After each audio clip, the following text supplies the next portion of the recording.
So today I want to talk a little bit about Jojopyun, who is obviously going to be the new mid laner for Koi in the LEC next season. Now, this 2025 year is a huge season for Jojopyun in many ways. It is historic because he's obviously the first North American player to ever be headed over to Europe, to be headed over to the LEC, and how he does, whether it be well or poorly, will definitely influence the future of many other players and organizations in years to come. If Jojopyun goes over, has a great experience, grows into some kind of beast, has some success, wins some titles, maybe makes it to Worlds, goes there and has a splash, he could inspire other NA players to go over there. He could inspire maybe even future NA prospects to go over there. And then if Europe, is able to continue siphoning more and more talent out of North America, that could be an amazing thing for Europe if they're able to pick out the right players and get the best ones and all that. And also could be a very, very detrimental thing to the LCS. But also, it's just a huge season for Jojopyun himself as he is looking to bounce back and kind of repair his image of what happened during this 2024 season, because not only was it a down year for him individually and as a team, obviously with Cloud9 not even making it to Worlds, where they were really seen as like a super team or a team that should be dominating North America and then going and hopefully even having like an international performance or some kind of international spark at least, something way more than we saw. But also he was seen as an MVP level player at his best in the LCS, and now he is kind of being dragged and people are doubting him and wondering maybe if he was just a fluke or if that EG roster was just so good, or we've seen guys come into leagues before and have a spark and be good for 1 or 2 years, but it's really hard to have consistency and longevity and all that stuff, and it's going to be a very, very big year for Jojo to bounce back, repair that image, and again this drama and the memes and the talk about his tardiness and lateness and maybe even talking about his commitment to professional League of Legends and commitment to being a pro and his determination and his focus and all this stuff. So whether or not he goes over to the LEC and has a big season will be huge in a lot of ways. But what I do think is interesting, even though it was a down year for both him and Cloud9 individually, our Sheep Esports rating still had him rated as the third best mid laner in the LCS. Now, obviously, the LCS is not a league known for its mid lane talent, and many people would argue, hey, being the third best mid laner in the LCS, that doesn't really even mean anything. It's like a bunch of trash players, whatever. Mid lane has historically been one of the weaker positions in the LCS. I would argue, hey, it's probably a little bit better than maybe it used to be, but now there isn't, even guys that we used to have like Jensen and Bjergsen and all this stuff, but still, it's not like Jojopyun was absolutely terrible. It's not like he was disgustingly bad. It's not like Cloud9 was disgustingly bad. They were just below their expectations. They were below where they were supposed to be. And obviously, Koi does believe in him. We have heard a lot of their people, we've heard Ibai, we've heard Melzet talking very, very highly of him. We've also seen him getting support from some of his past teammates. I know I have tweets here from guys like Inspired who said, obviously it's for the memes. Don't let anyone gaslight you into thinking Jojo is not a hard-working player and also not the best native NA mid laner ever. Now, again, Inspired's experience with Jojo on Evil Geniuses could be very, very different than the experience that Cloud9 got of Jojo. Now, again, why did Jojo have these alleged issues with tardiness and whatever the heck was going on? Again, maybe we'll never know the truth. Maybe we'll never get Jojo's side of the story or whatever the heck was happening.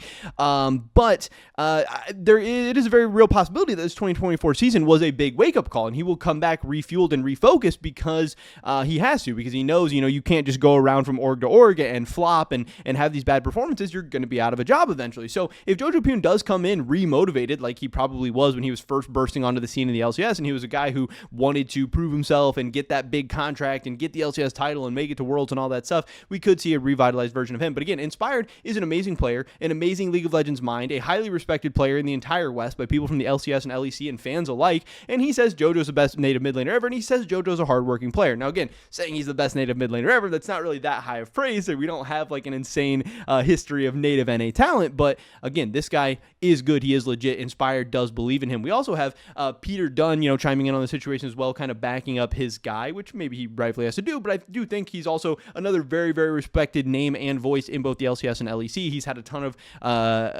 of just accomplishments everywhere he's gone. He's always been a winner, and he says if you are a player and you are late 5 times, that's a discipline issue. If you are a player and you are late 42 times, that's as least much is not more a coaching and management issue. And this is actually something I do believe in. Because if you have a strong coaching and management, you don't allow a player to be late 42 times. Think of any team or organization or job or anything anywhere that's respected. If you have somebody showing up or not getting their job done or not accomplishing things that are supposed to be done that many times, you are supposed to have disciplinary actions and systems in place to where that is remedied and that is fixed. And your leadership should not allow things like that. And I think even the fact that this did go on, if what they're alleging is true, obviously, then that is a big red flag for how things were going on at Cloud9, and also a sign that they might not have total control over what the heck is going on. And if you can't handle an issue like that, again, ultimately at the end of the day, that is a leadership issue, both from a player leadership standpoint and perspective, but also a management and coaching staff leadership and perspective. Like, how is this 19-year-old kid just able to come in and do whatever the heck he wants? That's a bad look for you. Again, I do think it's actually a worse look probably for the organization and the team than the player themselves. He said, when teams do badly, people always look to scapegoat someone. Remember this. And then he also says, when Sheep Esports reported that Jojopyun was set to join Mad Lions Koi in the LEC, he says, good pickup, and in theory, good fit in game. MDK will make it work where C9 wouldn't. I wish he would have expanded on that a little bit more.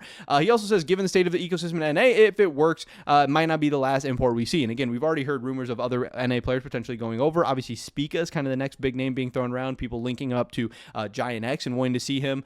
Somebody does ask, is Jojo really that good? And Peter Dunn says, I mean, he's not Caps, at least not right now, but yes, he is that good. The hype is justified. He should be a top 3 mid in the LEC immediately, and has potential to grow from there in the right environment. And again, I think a lot of people would argue that this Mad Lions Koi team, or this Koi team as they're going to be known next season, could definitely be the right environment. Obviously, he is going to be paired up with El Yoya in the jungle, and we know many mid laners and just players in League of Legends in general, they're only as good as the players around them. When we see good players thrown into bad teams or bad pairings or bad duos or whatever, it can turn sour very, very fast. And it doesn't always mean one of the players sucks. It just might mean their play style or their ideas about the game might not fit together perfectly. We saw like even Bjergsen and Core JJ when they got together, two of the most iconic players in LCS history. If their playstyles and their brains just aren't in the right place, it doesn't always go over well. But seeing an El Yoya and Jojopyun duo is very, very fierce and very formidable, and is instantly one of the most scary mid-jung duos in the entire LEC, because those are two players that, again, at their best, are each individually MVP candidates on their own. And what is cool about El Yoya is some of the champions he was able to play last year, two of his top 3 most played were Ivern and Sejuani. Now, we know that obviously Jojo's a guy who likes to carry, likes to be aggressive. He was a guy who wants to have a lot of gold and do a lot of damage, and if El Yoya can be enabling of that, it could be very, very strong. But you never know what the meta is going to be. You never know where the champions are going to be and all that stuff. So it's going to be interesting to see what Jojopyun will be able to do as well.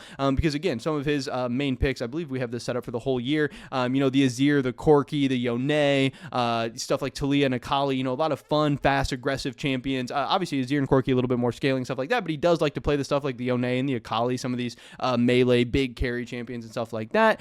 And it'll be interesting to see if their styles fit together and how well they're able to play off of each other, because that's going to be one of the biggest question marks at the end of the day. Because again, Inspired and Jojo together, they had something very special. They worked together amazingly. They really made that work. Obviously, Jojo and Blabber, two also very, very great players, they weren't able to make it work at the same way and in the right capacity all the time. But again, was that an issue of them specifically, or their ideas or their playstyles clashing? Was that a coaching or management issue where the coaching and management just didn't set them up on the right foot? I don't know. But again, in Mad Lions Koi, El Yoya is a great player. He's played with a bunch of different mid laners in his LEC career already. He's been able to find success and results, with most of the different iterations of this team. El Yoya is now himself turning into a veteran. He's getting older. He's getting more experience. He's been to Worlds a bunch. He's competed with the best of the best in the LEC. And that should be, very, very exciting. But the biggest thing also here is hearing the Spanish fans speak of Melzet, how much they believe in him and believe that, if he thinks Jojo is good, then we really believe that in his scouting and everything like that. And again, he helped put together, obviously, this Mad Lions Koi team, which, hey, this was a team of a bunch of young players, and they did a pretty damn good job of finding some really, really good ones. We saw some really bright highlight moments from Merwin and Alvaro throughout the whole year, and they found what seems to be an absolute star in Supa, who we think is really going to grow and expand and get really, really good. But I think, having the carry options between El Yoya, Jojo, and Supa with, Merwin and Alvaro helping to support them and play around them, I think this team could be very, very scary. And, it definitely doesn't look like a super team lineup necessarily like Cloud9 looked like in 2024, but, we find find out more and more often that these super team lineups don't always work out. And sometimes these lineups with some players that maybe people have some question marks about, or these lineups where people are more willing to take like a back seat and play supportive and play enabling, they can end up being the best and most exciting lineups at the end of the day. So I don't know. Obviously, it is going to be a very, very big question of whether Jojo can fit into the LEC next year, whether he can bounce back. Obviously, there's going to be some huge adjustments. He's having a whole lifestyle change moving over to Europe and all that. And obviously, there's memes about him being late and maybe being on the European time zones and a little bit later scrims and all that stuff's going to help and work for him and all that. But again, whatever stories have been out there and whatever, I'm sure Mad Lions, Koi, and Ibai and all these guys know way more than the public knows, and they're not scared away. They're not worried. Jojo was still their number one option in this offseason, even despite all the drama and despite all the things he went through last year and despite him having a down year. If they believe in him, then I think fans should believe in him as well. And again, the mid lane talent in the LEC this year, it's not exactly stacked. There is a lot of up-and-coming players. There is a lot of project-type players. There is a lot of prospect-type players as well. You have Caps, and then other than that, you have a lot of question marks. You have Humanoid, who's obviously very, very great at his best, but he can be rather up and down. You have Larson, who definitely did not look the same form that we usually know and love from Larson in the past. And then a bunch of young guys and a bunch of question marks, like Jackie's, like Kamilu, like Reeker, like Vladdy, like Nuke, like Chayek. There's a very real possibility Jojopyun, if he comes in and is his best, could be the second best mid laner in the LEC, within a couple of months or within a couple of splits or whatever. I think by the end of the year, like Peter Dunn said, top 3 is really not outside of the possibilities for what Jojopyun can do. Now, obviously, if he is just so out of form and doesn't come over to Europe and fit in well, and it doesn't play well with El Yoya, or if he continues to have whatever issues or mental block or mental struggles or whatever he's having, this could end up being an ultimate disaster. But I'm not going to be betting against Jojopyun. I want this to go well. I want, obviously, to see the NA talent go over and show that he can kind of revitalize his career. And I think watching him and El Yoya together could be really, really fun. And I think he's going to have a bounce back and have a very, very strong year in 2025. But I also can't wait to see, because no matter what happens, it's going to be historic. It's going to be fun to watch. And if he does good, it's going to be great. If he does bad, we're going to be memeing, and we're going to be right there in the comments as well. But that's pretty much it for this video today, guys. Hopefully catch you in the next one. Until then, peace. Everything we are doing here at Sheep Esports for the rest of 2024 is powered by Holy. This is an awesome company that makes great tasting energy drinks that also just so happen to be healthier than the competition as well. They sent me this starter set deluxe, which comes with a Holy shaker and then 14 individual servings of Holy Energy, Holy Hydration, and Holy Iced Tea. So you get a ton of awesome stuff for a great price. And if you want to get even better price, check out the first link in the description below. Use discount code SE5 to get €5 off your first order, or SE10 to get 10% off your entire basket. If you guys want to help continue to allow us to provide the amazing coverage of both Worlds and the offseason that you guys know and love, definitely check out Holy, buy some stuff. It would mean the world to us. Thanks.